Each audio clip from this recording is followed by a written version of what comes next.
राजा विक्रमादित्य और उनकी सबसे छोटी प्रिय रानी जो गर्भवती है और राजा को युद्ध के लिए तैयार होना है और उन्हें लड़ने के लिए जाना है। राजा की 3 रानियां थी और सबसे छोटी रानी राजा को बहुत प्रिय थी।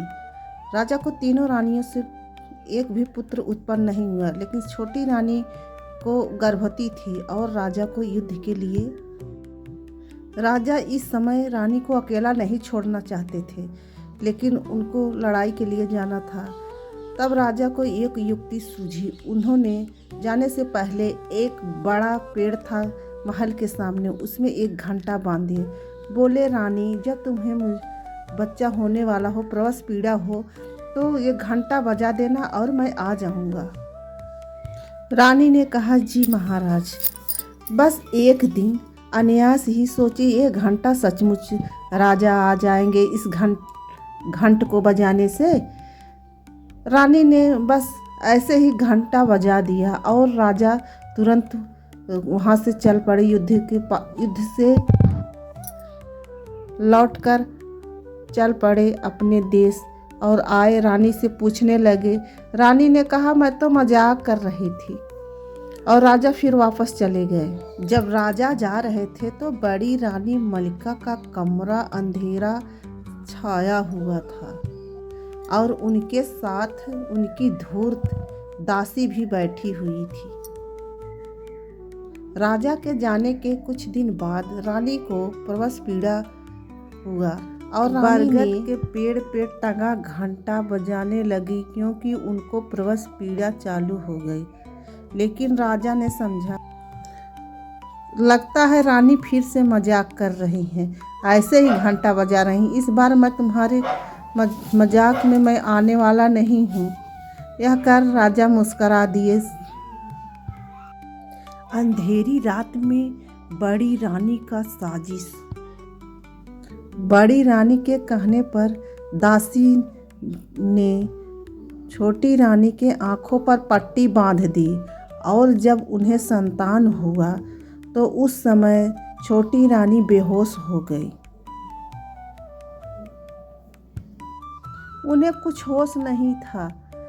जब उन्हें होश आता है तो देखती हैं उनके सामने ईंट और पत्थर रखा हुआ है। बड़ी रानी कहती है, तुम तो इन्हीं को जन्म दी हो, यही ईंट पत्थर तुम्हारे बच्चे हैं। छोटी रानी कहती है, नहीं नहीं, ऐसा कैसे हो सकता है, मैंने तो ऐसा मैं नहीं, ये मेरे बच्चे नहीं हैं। मेरे बच्चे कहाँ हैं? बोलती है, यही है। बड़ी रानी के कहने पर दुष्ट दासी जो थी जंगल में बच्चों को ले जाकर छोड़ देती है, और लेकिन बड़ी रानी उन्हें बच्चों को मारने का आदेश देती है। दासी जब बच्चों को जंगल में लेकर जाती है और मारने को जैसे कटार निकालती है, तभी बच्चों को देखती है, उससे बच्चों पर दया आ जाती है। बोलती, नहीं नहीं, मैं इतने प्यारे बच्चों को नहीं मार सकती, मैं कुछ करती हूँ, मैं कुछ सोचती हूँ। तभी उसने एक आइडिया निकाला और लोमड़ी के दिल को, कलेजे को ले जाकर रानी को दिखा दिया। बोली, देखो रानी, यही बच्चों के कलेजा निकाल के लेके आई हूँ, देखो दोनों बच्चे मर गए। रानी बहुत खुश थी। छोटी रानी उधर राजा जब आए तब उन्हें पता चला कि छोटी रानी ने ईंट पत्थर दिया है। बड़ी रानी ने जाकर बताया। राजा को विश्वास नहीं हुआ। उन्होंने गुस्से से रानी को देश से बाहर निकाल दिया। जब राजा ने रानी को देश से बाहर निकाल दिया, बड़ी रानी मन ही मन बहुत खुश हो गई। वहीं जंगल में एक कुम्हार और उसकी पत्नी, दोनों को संतान नहीं थे। वे लोग संतान के लिए बहुत व्याकुल थे, पर उनको संतान नहीं हुए और उसी जंगल के पास रहते। उसी जंगल के पास एक कुम्हार रहता था जिसको संतान नहीं थी। वह संतान के लिए सदैव दुखी रहता था। लेकिन जब उसमें एक दिन अचानक जंगल में उसे बच्चे की रोने की आवाज़ सुनाई देती है। वह दौड़ जाता है और देखता है एक लड़की और एक लड़का है। दोनों बच्चों को पाकर वह बहुत खुश हुआ। उन्हें लाकर अपने बच्चों की तरह लालन पालन करने लगा। समय बीतता गया और कुछ दिन बाद, कुछ समय बीत जाने के बाद कुछ साल बीत गए। तब एक कुम्हार ने काठ का घोड़ा बनाया। दोनों बच्चों ने राजमहल के पास तालाब में ले जाकर घोड़े को पानी पिलाते हैं और कहते हैं घोड़े को पानी पिलाने का नाटक करते हैं। दासियां और रानी ये सब देखकर हंसने लगी। बोलती है कहीं काठ का घोड़ा पानी पीता है। तब बच्चे ने कहा काठ का घोड़ा पानी पी, जब एक औरत ईंट पत्थर का जन्म दे सकती है तो काठ का घोड़ा पानी क्यों नहीं पी सकता है। इस बात को सुनकर बड़ी रानी घबरा गई और छोटी रानी को शक हुआ कहीं यह मेरे बच्चे तो नहीं हैं। उन्होंने मंत्री को भेजकर पता लगाने की आदेश दिया। मंत्री ने जाकर इसे पता लगाया और महल में आकर सब राजा को बताया।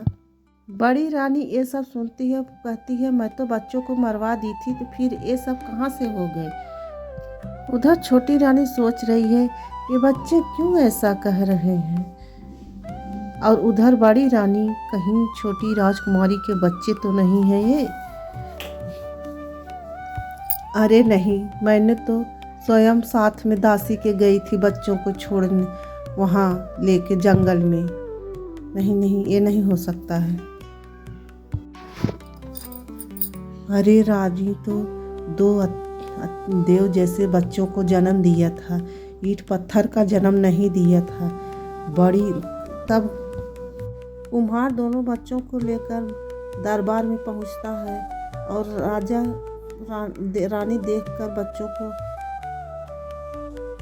उनके रंग उड़ जाते हैं। अरे ये तो मेरे बच्चे हैं, रानी अपने हृदय से लगा लेती है। उधर राजा गुस्से में बड़ी रानी को तलवार निकाल कर मार दंड देता है। बोलता है मेरे वंश को तुम नाश करने चली थी बड़ी रानी, तुम एक माँ से उसका बच्चा छीना है, मैं तुम्हें दंड दूंगा। सैनिकों इन्हें बाहर ले जाओ, देश से बाहर निकाल दो। बड़ी रानी नहीं नहीं महाराज, मुझे पर दया करो। महाराज कहते हैं तुम्हारा दया योग्य कोई तुम्हारा अपराध है ही नहीं, क्षमा करने योग्य, तुम देश से बाहर। तभी प्रजा राजा की जय जयकार करने लगती। महाराज की जय हो, आपने न्याय किया छोटी रानी के साथ, महाराज की जय हो। और इसी के साथ ही ये कहानी समाप्त होती है। अगली कहानी के लिए तब तक के लिए बाय बाय। नई कहानी लेकर फिर आऊँगी जल्द ही। अगर ये कहानी अच्छी लगी हो तो लाइक और सब्सक्राइब ज़रूर करें, और आप एक लाइक करेंगे तो मेरा हौसला भी बढ़ेगा। प्लीज़ लाइक सब्सक्राइब करते रहिए और मेरे हौसले को बढ़ाते रहिए।